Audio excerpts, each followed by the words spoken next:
Tervehdys. Nyt meillä on edessä se, että me käydään muutamia kysymyksiä läpi tuosta juhannuksen jälkeen Punkaharjulla Savonlinnassa ensimmäistä kertaa järjestettävästä uintileiristä.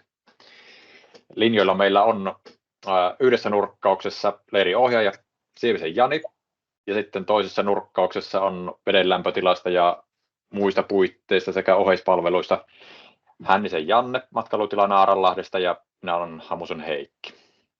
Ennen varsinaisia kysymyksiä otetaan lämmittelynä Janille semmoinen kysymys, että kerrotko pikkasen siitä, mitä sä nykyään teet? Kansa muistaa sinut menestyksekkäästä kilpaurheiluurasta, mutta mitä sulle nykypäivänä, tänä päivänä kuuluu?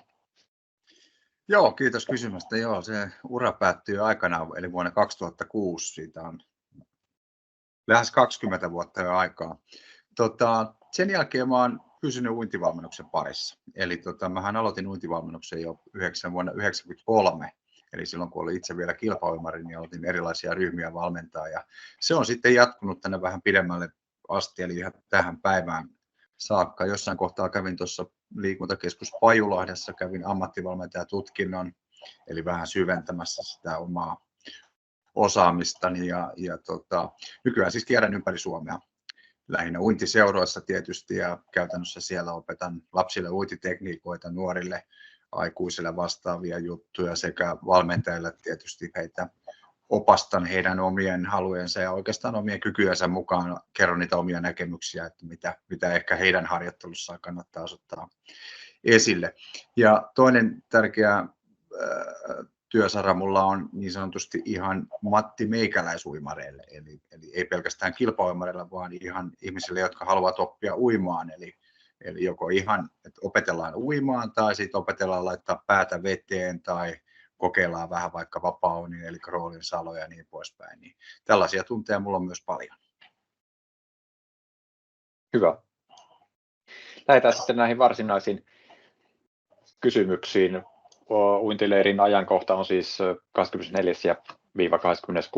kesäkuuta 3 päivänä. Paikka on Punkaharjulla, Puruvedellä, Savonlinnassa heti juhannusviikonlopun jälkeen. Ja ensimmäinen kysymys on tämän tyyppinen noista uintiolosuhteista. Missä ja miten triatlonistit kautta swimrun harrastajat leirillä uivat? Eli täällä oli 4 eri ryhmää ja triatlonistien ja swimrun harrastajien ryhmä oli yksi niistä. Ollaanko kotirannassa kuin lapset uimakoulussa vai uidaanko veden vierellä ulapalla vai miten? Ja oikeastaan tähän saman syssyyn yhdistän toisen kysymyksen, vielä samansuuntaisen kysymyksen uintiolosuhteista ylipäänsä. Onko siinä loiva hiekkaranta vai missä loppujen lopuksi uidaan? Vesi on kirkasta, mutta minkä lämpöissä se yleensä on? Kesä on ehkä semmoinen uintilämpötilat ja vedenlämpötilat, niin varmaan Jannelle, mutta otetaanko tuosta Janista ensin noista, miten opetus on tarkoitus järjestää tuolla uintileirillä? Se menee ihan perinteisesti samalla tavalla kuin käytännössä uimahalleissa, eli siellä on lastenryhmiä muutamat, on ensimmäinen ryhmä, jotka ei varsinaisesti osaa vielä uida, niin tietysti sinne rannassa harjoitellaan niitä uintitekniikoita ja niin poispäin kasvaa veteen, eli ihan samalla tavalla kuin pikkualtaassa uimahallissa ja sitten siitä ylöspäin ryhmien oman tason mukaan, mutta aina tietysti ollaan siinä rannan tuntumassa, se on ihan selvä asia. Ja sitten kun on varsinaisesti, jos on swimrunin osallistujia tai triatlonisteja, jotka oikeasti osaavat, niin vähän asiakkaan toiveen mukaan katsotaan tietysti tekniikkaa siinä vedessä, se on ihan selvä asia, mutta myöskin voidaan tehdä erilaisia harjoitteita siellä, eli jos ajatellaan sitä tulevaa swimrun tapahtumaa, mikä siinä on. Eli jokaiselle kyllä löytyy ikään kuin oppimista ja niin poispäin. Uinti on aina semmoinen, että se koskaan tule valmiiksi, että tässä on aina teknisesti paljon opittavaa. Mutta lapset joka tapauksessa ihan samalla idealla, kun mennään pikkualtaassa uimahallissa ja siitä sitten vähän mennään syvemmälle, kun opitaan ja niin poispäin. Ja näin mennään. Joo, entä Janne noista, kuvailetko näitä olosuhteita? Vesi on tosiaan kirkasta, mutta minkälaista siellä muuten on? Onko esimerkiksi viime vuosilta muistissa, minkä lämpöistä tuo vesi on?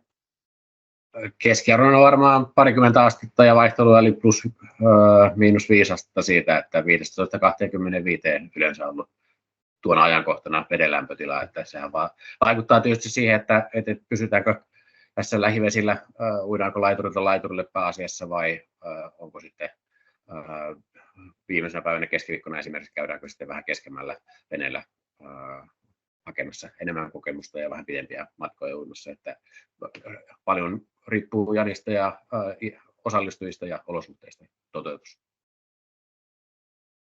Selvä. Sitten tämmöinen seuraava kysymys liittyy aikuisten tähän kuntouimareiden ryhmään. Onko oletuksena, että osallistujia osaa jo auttavasti kaikkia noita lajeja? Eli siellähän oli vapaa-uinti, rintauinti, selkäuinti ohjelmassa. Minä uin pelkästään rintauintia. Kannattaako ilmoittautua? Mielelläni rintauintitekniikkaa petraisin, mutta muut lajit, ... kysymysmerkki.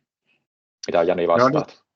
Joo, nyt oli hyvä kysymys kyllä. Ja suomalaisille tuo perinteisin rintauintityyli uintityyli on se rintauinti.